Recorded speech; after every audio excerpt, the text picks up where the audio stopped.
like if I look at like some choices that single women make, right? And who they decide to get involved with, who they decide to date, it feels like somebody just give me a used car off the lot. I need to drive. I need to get from point to A to B. I'll take that one, right? I will take what I can get because I need to be involved in a relationship. How common is that? Like the decisions that they're making, even though it's a fictitious movie, seem very realistic. Seem very realistic to just being like, I need to be loved and I'll get it out the dirt if that's where it looks like I can get pulled from. I'll wait for the woman's response.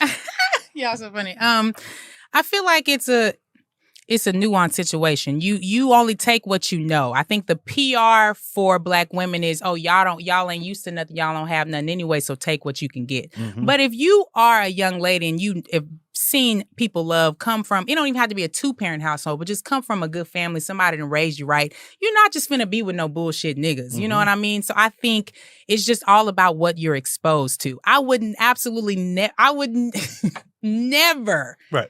But I could see myself in all these women's situations, but I would never allow that to be my situation just because of what I come from. You know what I mean? I got a daddy that love me. I ain't got no daddy issues and shit. You know what I'm saying? Maybe some mama issues, but not daddy ones. Damn. But it'd be like that. Mm-hmm, so I think it's more like that may be the PR of what's going on, but I don't think most Black women are in a situation where they would just take whatever. You know what I mean? And I think, too, it's two sides to that coin, because I think men could take advantage of that and be manipulative as well and be like, I know what the pool look like is pee in the dating pool, so I'm going to give you whatever, because that's exactly Leon. I'm going to give you what you would allow. Russell, exactly. You know, so let me take that piece, and I just want to add one other track to it, which is what I've seen is that as women have aged, as they get older, and they get to be in mid-30s to late 30s, and it really feels like I've been waiting for a long time. Waiting to exhale for a long time. Yeah. Niggas getting dizzy. I know he ain't perfect. Yeah. But I need something. Sure.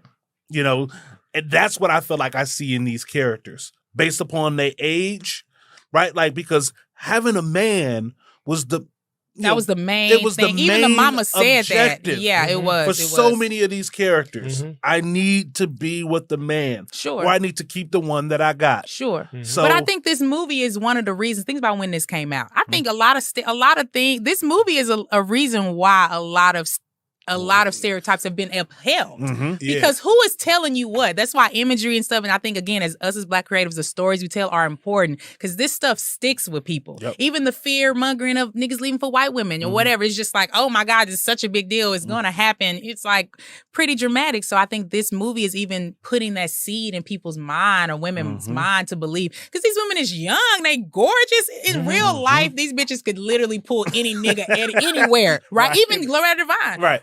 Come on now. Loretta Devine. She talking about the cornbread and all this stuff. She could put any man anywhere. So I think any real nigga? Any real nigga would at least come see. Saw that switch when she was walking across the street. At least you would come see. At least you would come see. Even if she's not your type, you would at least entertain. Like, let me see what she's talking about. I don't even know. So I think this movie literally planted that seed, though, because I don't know. I think self-respect is a big deal. I think nowadays, you know, the modern woman or whatever, people try to coin different terms, but I think it's getting better. Women are being a little better, but the bad boy or the whatever has always been an attractive thing with an ain't shit nigga. That's all I know. Or a nigga with good dick, but this movie, that don't pertain to this movie. Because nobody in the movie had good dick. Nobody did. BlackBusters.